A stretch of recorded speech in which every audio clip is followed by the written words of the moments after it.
Halo teman-teman Radian, selamat datang kembali di Radian School of Improvement. Dan salam kenal untuk teman-teman yang baru tahu channel ini. Jangan lupa subscribe dan bunyikan loncengnya. Oke, teman-teman, pernah nggak sih kalian mikir kalau misal kalian tuh belakangan ini sudah resign beberapa kali dari tempat kerja, keluar dari organisasi, dan masalahnya itu sama. Kalian melihat kalau, koordinatorku, pemimpinku tidak pernah menghargai hasil karyaku. Koordinatorku selalu meminta aku revisi semua pekerjaanku padahal aku sudah kerjakan dengan maksimal dan sebagainya. Terus teman-temanku selalu mengkritik apa yang aku buat dan sebagainya. Nah, kalau misal kalian pernah seperti itu, kalian perlu untuk cek lagi. Apakah memang benar itu datang dari tempat kerja kalian atau mungkin masalahnya ada di diri kalian sendiri? Karena itu adalah salah satu contoh bahwa kalian itu resiliensinya masih rendah. Nah, kalau misal ditanya solusinya dari aku mau kasih kalian 3 buah solusi. Yang pertama adalah kalian perlu belajar untuk kerja di bawah tekanan yang intensif dan juga konstan. Kenapa? Karena dengan kalian terbiasa kerja di bawah tekanan, kerja di bawah beban kerja yang serius, kalian akan terbiasa dengan itu semua. Dan otomatis daya tahan kalian dalam berpikir, daya tahan kalian dalam bersikap, daya tahan kalian dalam bertindak, dalam bekerja, itu juga akan naik karena kalian terbiasa.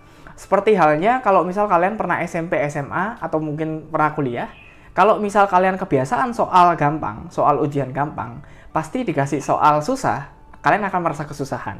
Tapi ketika kalian terbiasa mengerjakan soal yang susah, dikasih soal yang susah, maka kalian akan lebih mudah untuk mengerjakannya. Nah, itu yang pertama. Terus yang kedua adalah, kalian perlu untuk minta alasan yang logis dari orang-orang yang mengkritik kalian, yang mengoreksi kalian. Kenapa? Karena memang secara natural, kritik itu tidak akan pernah memuaskan untuk perasaan kita. Tapi, kalau misal kita bisa mengkombinasikan antara perasaan dan pikiran kita dengan cara minta reason yang logis dari orang-orang yang mengkritik kita, semua akan jadi lebih baik. Karena terkadang, apa yang make sense di kepala itu mungkin bisa saja tidak make sense di hati. Nah, kalau misal kalian merasa bahwa kritik itu tidak make sense secara perasaan kalian, coba kalian minta, bisa kasih reason nggak? Kenapa kok kamu bisa mengkritik aku seperti itu?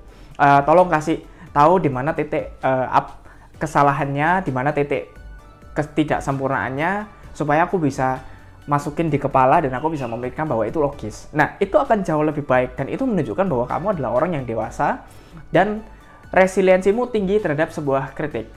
Yang terakhir adalah kalian itu jangan pernah melihat revisi itu sebagai sebuah hukuman, tapi justru revisi itu adalah sebuah cara supaya kamu tahu bagaimana proses membuat hal yang jauh lebih baik dari sebelumnya. Karena, percaya tidak percaya, manajer itu sudah pasti akan memberikan yang terbaik dari dirinya untuk kita. Termasuk dengan memastikan apakah kita sudah memberikan yang terbaik dalam artian, bisa nggak karyamu ini dimaksimalkan lagi. Nah, jadi seperti itu. Revisi itu sangat wajar sekali. Jadi di Radiantism kami juga melakukan berbagai revisi, berbagai penyempurnaan, dan happy. Justru orang merasa senang bahwa pekerjaan direvisi, karena revisi itu adalah tanda penghargaan kalau misal rekan-rekan kerja, pemimpin kerja kita sangat peduli dengan orang-orang yang mengerjakan. So, itu dia 3 tips dari Nico, 3 solusi, dan selamat dipraktekkan di tempat kerja, selamat dipraktekkan di organisasi, dan sampai jumpa di Radian School of Improvement yang berikutnya.